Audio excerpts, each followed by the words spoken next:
My name's Holly Bell. I was a finalist in the Great British Bake Off and I write a blog called Recipes from a Normal Mum.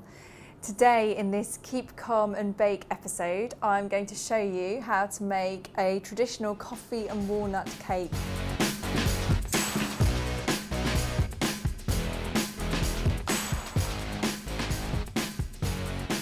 We're going to start off with room temperature butter. This is unsalted, but you can use salted as well. It doesn't matter much. So cream the room temperature butter with the sugar until it's really light and fluffy.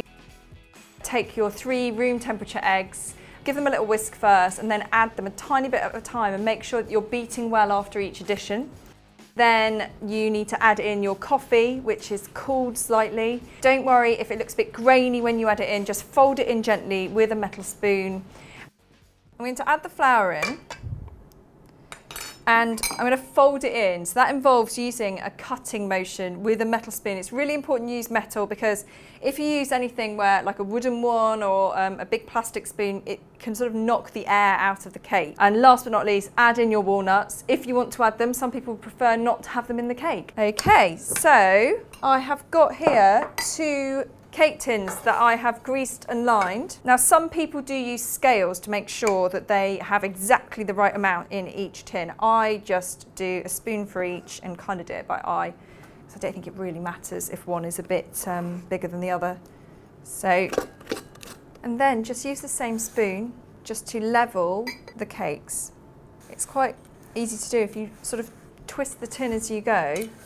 Once you've got it to a certain level, you'll get it really even. So these go into the oven for about 20 to 25 minutes depending on how ferocious your oven is. So keep an eye on them. When they're ready, they're risen, they're golden. Don't forget they've had coffee in them, so they will be a little bit darker than if you were just making a Victoria sponge.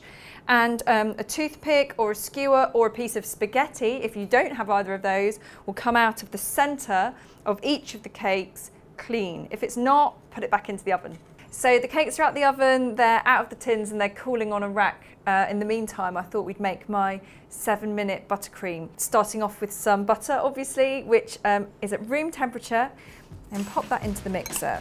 So once you've creamed the butter, add the icing sugar 1 tablespoon at a time, creaming well after each addition. So 7 minutes have passed and the buttercream should be ready now. I'm just going to scrape as much as I can off here. Bit of a trick that I was taught, that if you put a little dollop of icing down, this stops the cake from sliding all over the place if you're transporting it. Pop the first one on, pick the prettiest to go on the top, pop some icing on here, and just spread the icing. You can turn, and you can see even as I'm spreading it, you can see all those flecks of air in the icing. Don't take it all the way to the edge because the weight of the next cake is going to push it down a little bit and make it spread. I'm now going to pop this one onto the top. You see I'm just turning this as I go.